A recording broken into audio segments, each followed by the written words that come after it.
আজকে আমরা নিউটনিয়ান বলবিদ্যার ভর সিস্টেম, সুতার টান এবং সিস্টেমের ত্বরণ নিয়ে আলোচনা করব। তো ধরে নাও এক্ষেত্রে তিনটা বস্তু, একটা M1, M2 এবং M3 একটা সুতা দ্বারা সংযুক্ত করা আছে। তাহলে আমি যদি এই ক্ষেত্রে F পরিমাণ বলে ধরে যদি টান দেই, তার মানে এগুলো প্রত্যেকটা বস্তু কিন্তু একটা সমত্বরণ, অর্থাৎ এই ত্বরণ নিয়ে সামনের দিকে অগ্রসর হবে। কিন্তু ত্বরণের মান সমান হলেও প্রত্যেকটা বস্তুর উপর কিন্তু বলের মান সমান হবে না। তাহলে আমি যখন M1 বস্তুটাতে F পরিমাণ বল ক্রিয়া করতেছি, তখন এক্ষেত্রে শুধুমাত্র বলের মান F না, এই যে দেখো দ্বিতীয় বস্তুটা এই বলের বিপরীত দিকে একটা বল ক্রিয়া করতেছে, তাহলে এই সুতাটা টান ধরে নিতেছে T1। তাহলে আমি এই দিকে দিচ্ছি F বল, আর এটার বিপরীত দিকে বল দিতে হচ্ছে T1। তাহলে মোট বল কত হবে M1 বস্তুর উপর? যে F মাইনাস T1। আর এই M1 বস্তুটার ভর কত? এখানকার M1, আর সিস্টেমের ত্বরণ কত? A। তাই প্রথম বস্তুর উপর টান বল হবে F minus T1 is equal M1 A।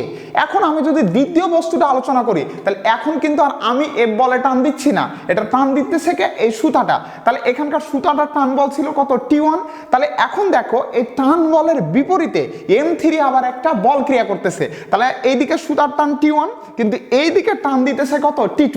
তাহলে মোট বল কত হবে? T1 মাইনাস T2, যেহেতু বিপরীত তাহলে T1 মাইনাস T2। দ্বিতীয় বস্তু তার ভর কত? M2, আর ত্বরণ কত?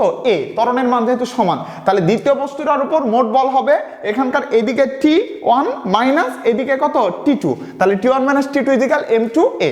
এখন দেখো তাহলে তৃতীয় বস্তুটার ক্ষেত্রে যদি দেখি, তাহলে তৃতীয় বস্তুটাতে আমি টান দিতেছি, সুতার টানটা কত? এখানকার T2। তাহলে বিপরীত দিকে কেউ কোনো কিছু আছে? যেহেতু কোনো কিছু নাই, তাই এক্ষেত্রে হবে T2 মাইনাস 0, T2 মাইনাস 0। যেহেতু তৃতীয় বস্তু তার ভর M3 ইন্টু ত্বরণ কত? A। তারপরে দেখো আমরা এক্ষেত্রে দেখবো সিস্টেমের ত্বরণ। সিস্টেমের ত্বরণ অর্থাৎ আমি যখন এই জিনিসটাকে F পরিমাণ বলে টান দিতেছি, তখন কত ত্বরণ নিয়ে আসবে? আমার এক্সটার্নাল ফোর্স কত? F। External force F। তাহলে ত্বরণ হবে F ডিভাইডেড এই তিনটা বস্তুর ভরের সমষ্টি, অর্থাৎ F ডিভাইডেড আমাদের টোটাল ভর। অর্থাৎ তাহলে আমরা সিস্টেমের ত্বরণ বলবো কত? এক্সটার্নাল ফোর্স ডিভাইডেড আমাদের টোটাল ভর। আচ্ছা, তারপরে এখন দেখব যে এই সুতার টানগুলো কত। তাহলে এখানে একটা সুতা আছে, তাহলে এই টান বল কত? T1। তাহলে আমি যদি এই সুতাটা টান বল বের করতে যাই, এই সুতাটা, তাহলে এই সুতাটা ধরে টান দিতেছে কাকে? M2 আর M3 কে।